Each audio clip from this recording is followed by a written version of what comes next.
Welcome to Stoic Psyche Wisdom.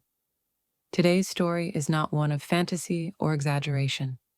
It's a slow burn of grief, temptation, and the kind of internal conflict that makes you question every moral fiber in your being. It is not just about infidelity.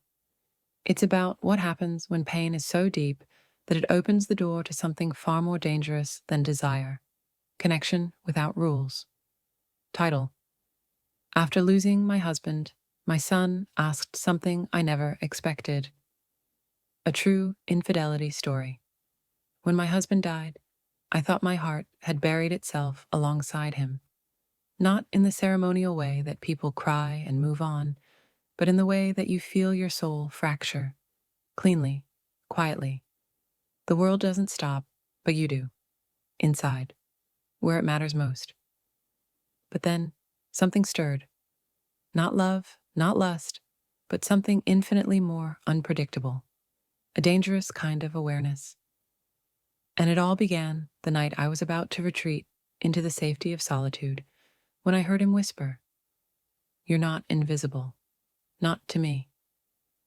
It was in that single sentence that I realized boundaries, once solid, were beginning to dissolve. You see, grief changes the way you perceive silence. After my husband's passing, the stillness in our home became deafening. His laughter, once bouncing off these walls, now only existed in memory.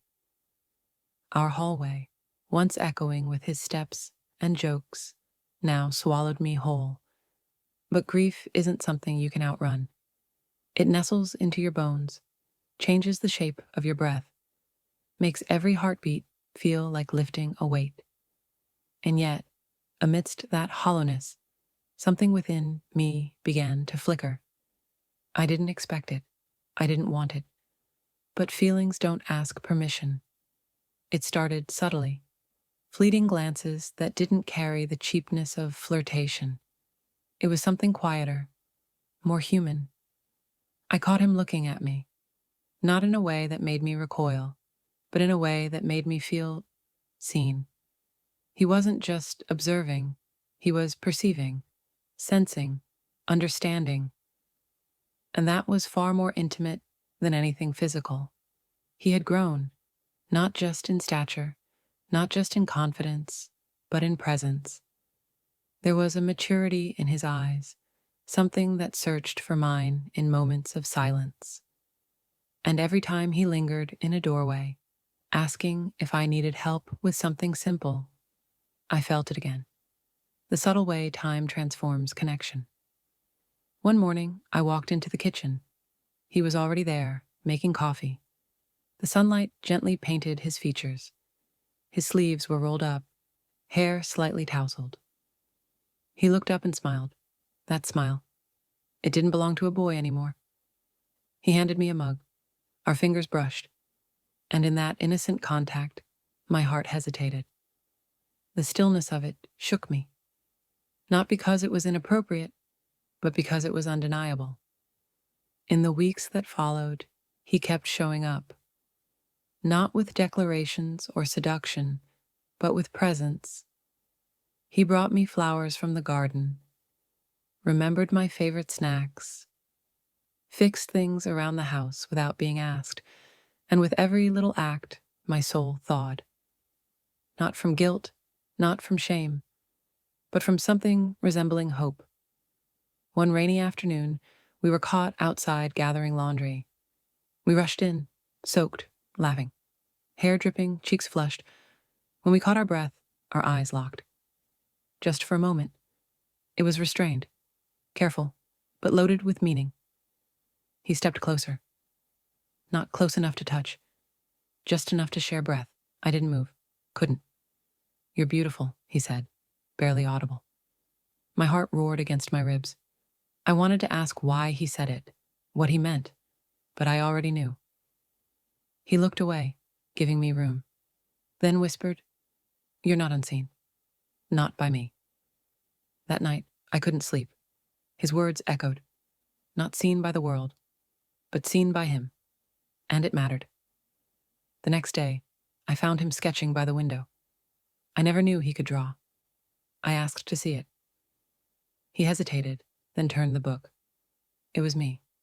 Not perfectly, not polished, but real.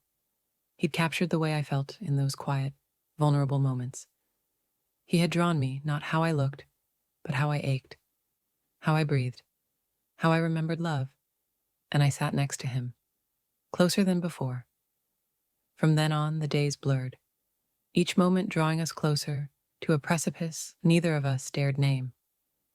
One evening, the silence became unbearable. I turned to him. "Do you think this is wrong?" I asked. He paused, searched my eyes. "Caring isn't wrong," he replied. "Feeling something after losing so much, it doesn't make you weak." I wanted to cry, not from sorrow, but from recognition. I felt alive, not because of the past, but because of him. He moved slowly, respectfully. "Let's just exist in this moment," he said. "No promises, no expectations, just presence." And in that presence, I remembered what it meant to feel human. The door clicked shut behind me.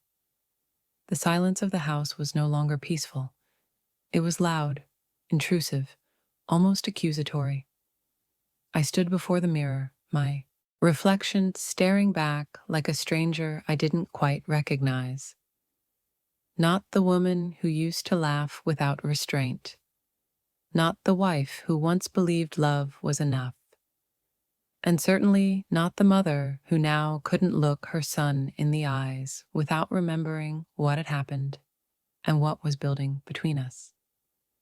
Voiceover, low, reflective tone. We all wear masks, some to protect others, some to protect ourselves. But when the mask begins to crack, when someone sees through it, there's no going back. Cut to a knock at the door, soft but intentional. I froze. His knock wasn't demanding. It was gentle, knowing, dangerous. Dialogue, off-screen, his voice. I just wanted to say goodnight, but it was never just goodnight anymore. Not now.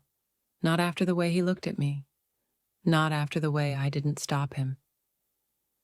Cut to her slowly turning the doorknob, close-up of her hand, trembling slightly. Her breath caught in her throat. She opened the door. There he stood, shirtless, eyes dark, vulnerable, and something else. A silence passed between them that said more than words ever could. Voiceover, whispered as camera zooms on her eyes. How do you say no to something that feels like the only thing keeping you alive? How do you run from someone who's not chasing you, but standing still, waiting? I didn't sleep that night, not even for a second.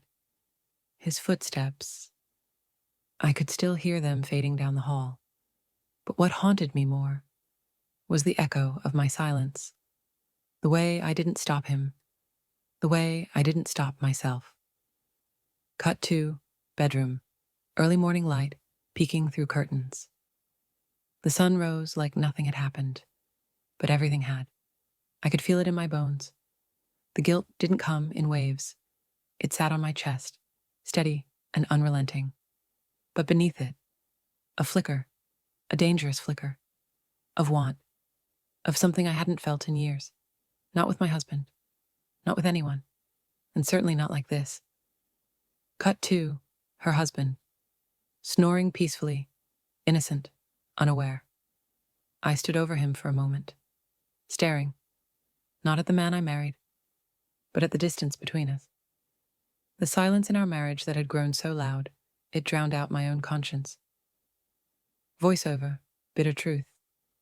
He didn't touch me anymore. Not with his hands, not with his words, not with his eyes. So when he did, I didn't flinch. I didn't resist. I allowed it. And I don't know what that makes me anymore. Wife? Mother? Woman? Or something else entirely. Cut to phone buzzing on the nightstand. Incoming message. Close up, a single text from him, her husband's son. I need to see you again. Please. Just you. Her fingers hovered above the screen. She shouldn't respond. She shouldn't even read it twice. But she did.